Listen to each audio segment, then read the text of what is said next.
हमारे channel Hollywood cinema को subscribe करें और बेल आइकन दबाएं नए वीडियो की नोटिफिकेशन पाने के लिए।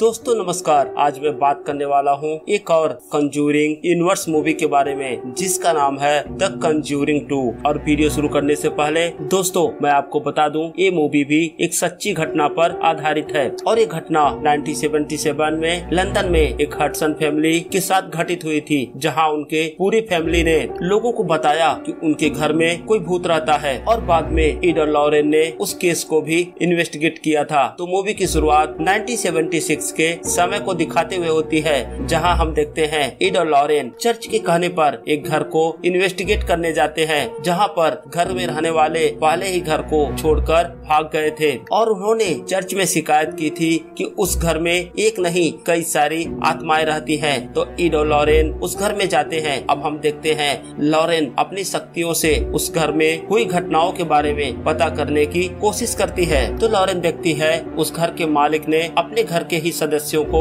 एक साथ रात में गोली मार दी थी और वही लॉरेन को एक बच्चे की आत्मा दिखती है। वो बच्चे की आत्मा लॉरेन को लेकर घर के दूसरे कोने में जाती है। तो लॉरेन वहाँ पर उस डीमन नन को देखती है। पहले तो डीमन नन लॉरेन पर हमला करती है, उसका गला दबाने लगती है और फिर एकाएक उसके सामने एड के मरने का सीन दिखाती है। वो देखती है एड के सीने में एक लकड़ी का टुकड़ा चुभा होता है। अब लॉरेन चीखने लगती है तो एड उसे होश में लाता है। अब सीन शिफ्ट होकर एक साल बाद 1977 में चला जाता है और हमें हडसन फैमिली को दिखाया जाता है, जिसमें हम पेगी हडसन को देखते हैं। वो सिंगल मदर है। वो अपने चारों बच्चों जेनत, मार्गरेट, बिली और जॉनी का पालन पोषण अकेले ही कर रही है, क्योंकि उसका हस्बैंड उसको छोड़कर चला गया और पिछले 3 महीनों से उसने खर्च के पैसे भी नहीं भेजे हैं। तो इस वजह से पेगी अक्सर परेशान रहा करती है। अब हम देखते हैं रात में जेनत और मार्गरेट अपने कमरे में बैठकर औजा बोर्ड से खेल रही होती हैं। तो जेनत औजा बोर्ड से पूछती है कि अगर आसपास कोई आत्मा हो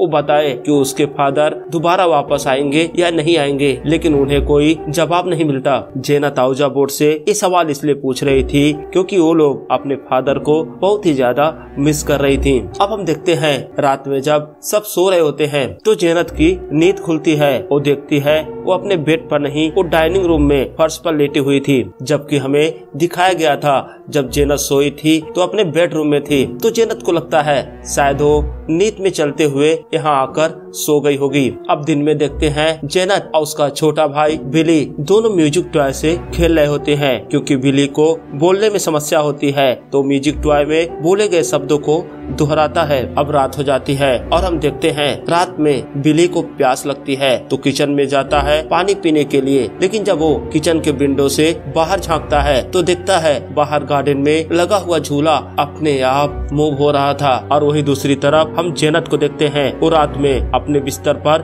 बैठ जाती है। वो नींद में होती है, लेकिन जेनत नींद में ही किसी से बात कर रही होती है। वो बोलती है ये मेरा घर है और तुम कौन हो। तभी जेनत एक भारी आवाज में जवाब देती है ये मेरा घर है और तुम लोग मेरे घर के अंदर आ गए हो।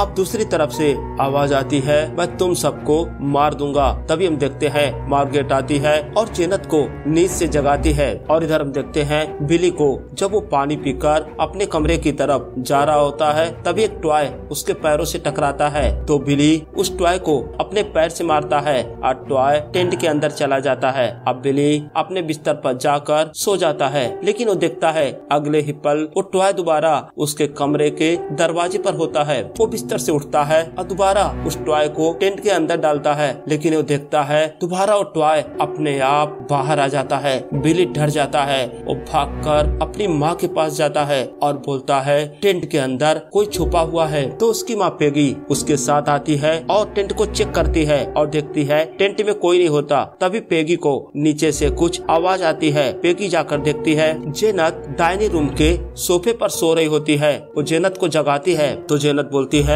शायद वो नींद में कल की तरह चलते हुए आकर यहाँ सो गई होगी। अब सीन शिफ्ट होता है और हम देखते हैं दिन में जेनत घर पर होती है, क्योंकि फीवर होने की वजह से आज वो स्कूल नहीं गई थी। तो जेनत डाइनिंग रूम में बैठकर टीवी देख रही होती है। तभी एकाएक उसका चैनल चेंज हो जाता है। तो जेनत रिमोट से चैनल को चेंज करके रिमोट अपने पास रख लेती है। फिर फिर अगले पल चैनल चेंज हो जाता है। अब जेनत जब रिमोट ढूंढती है तो रिमोट उसके पास नहीं होता। वो बहुत ही आश्चर्य में थी कि आखिर रिमोट जा कहाँ सकता है। वो रिमोट को ढूंढती है तो देखती है रिमोट बगल वाले सोफे पर होता है, जबकि वो घर में अकेली थी। अब जेनत दोबारा टीवी देखने लगती है, तभी उसके टीवी का सिग्नल खराब होने लगता है। वो टीवी के पास जाकर उसको ठीक करने की कोशिश करती है और तभी उसकी टीवी स्विच ऑफ हो जाती है। अब वो टीवी के स्क्रीन पर देखती है कि उसके कमरे के कोने में जो सोफा रखा होता है उस पर एक बूढ़ा आदमी बैठा होता है और टीवी का रिमोट उसके पास होता है। अब जेनत पीछे मुड़ती है तो देखती है टीवी का रिमोट हवा में लटका होता है और फिर गिर जाता है। ये सब देखकर जेनत बुरी तरह डर जाती है। तभी उस बूढ़े आदमी की आत्मा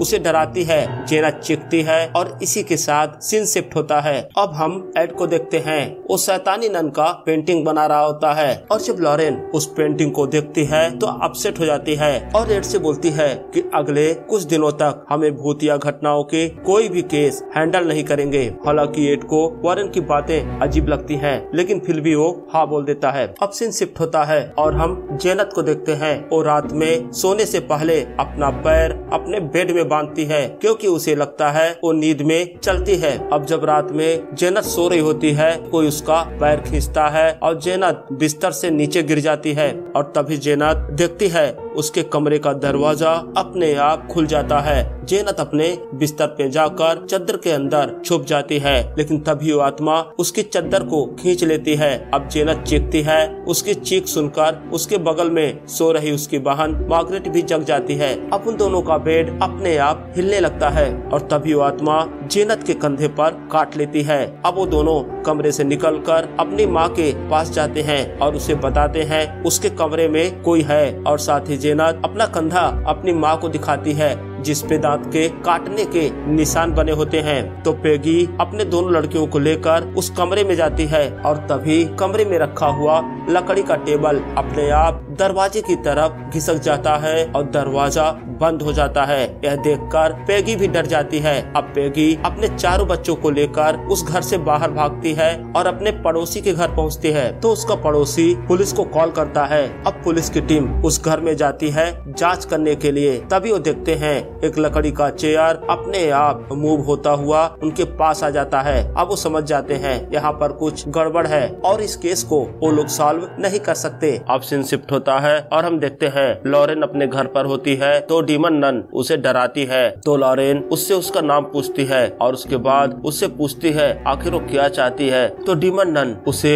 एड के मरने का सीन दिखाती है। वो दिखाती है एक पेड़ की टहनी एड के सीने में घुसी होती है। तभी उसे होश आ जाता है। हम देखते हैं वो अपने सोफे पर बैठी होती है और उसके हाथ में बाइबल होता है। वो बाइबल पर कुछ लिखती है और दूसरी तरफ हम देखते हैं पेगी चर्च से मदद मांगती है। तो चर्च की तरफ से कुछ लोग उसके घर पर आते हैं और वो लोग जेनत को उसी सोफे पर बैठने के लिए बोलते हैं। अब जेनत की आवाज में वो शैतान बोलता है कि उसका नाम विल है। वो अपना पूरा नाम विल किन्सन बताता है और वो बताता है उसकी उम्र 72 साल है। अब चर्च से आए लोग समझ जाते हैं एक केस भूतिया है तो अब फादर एड वारेन को इस केस को हैंडल करने के लिए बोलते हैं। शुरुआत में वारेन मना कर देती है, लेकिन एड के कहने पर अब वो दोनों पेगी के घर आते हैं। तो पिगी एड और लॉरेन को सारी बातें बताती है। अब वो लोग भी जेनत को उसी सोफे पर बैठाते हैं, कमरे की लाइटें ऑफ कर देते हैं। जब एड बिल की आत्मा से बात कर रहा होता है तो पूछता है आखिर तुम यहाँ से चले क्यों नहीं जाते।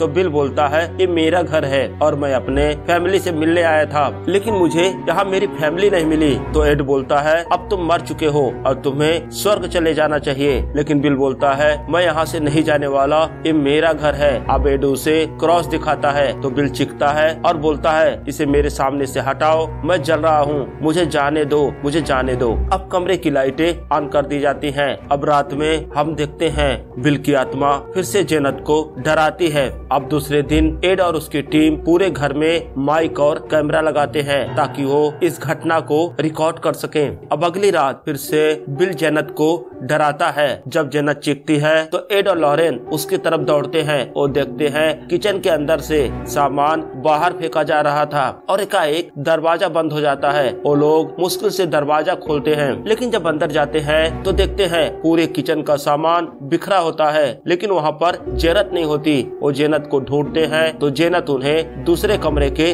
अलमीरा में मिलती है। अब एड और उसकी टीम घर में लगाए हुए कैमरों की रिकॉर्डिंग देखते हैं तो देखते हैं सारे सामान जेनेट ही फेंक रही होती है। तो उन्हें लगता है जेनेट शायद सबको परेशान करने के लिए इन नाटक कर रही है। तो एड और लॉरेन वहाँ से जाने का फैसला करते हैं। अब हम देखते हैं एड वारन दोनों ट्रेन में होते हैं तो एड को कुछ याद आता है। वो अपने बैग से पेगी के घर पे रिकॉर्ड किए हुए ऑडियो कैसेट निकालता है और दोनों ऑडियो कैसेट एक साथ प्ले करता है। तो सुनते हैं कि बिल की आत्मा बोल रही होती है, वो मुझे जाने नहीं देती, बचाओ। तो वारेन अपनी आंखें बंद करके बिल की आत्मा से बात कर रही होती है। वो बताता है वो शैतान उसे नहीं छोड़ेगा। तभी वो देखती है उसके पीछे उस शैतानी नन को। तो वारेन होश में आ जाती है और रेड से बोलती है बिल की आत्मा को उस शैतान ने गुलाम बना रखा है। और वही दूसरी तरफ अब हम देखते हैं जेनेट पर बिल हावी हो गया था, उस सबको डराने लगती है। तो पेगी अपने तीनों बच्चों को घर से बाहर भेजती है। जब एड और वारेन उसके घर पहुंचते हैं तो पेगी बताती है जेनेट अंदर है और बाकी लोग बाहर हैं, घर का दरवाजा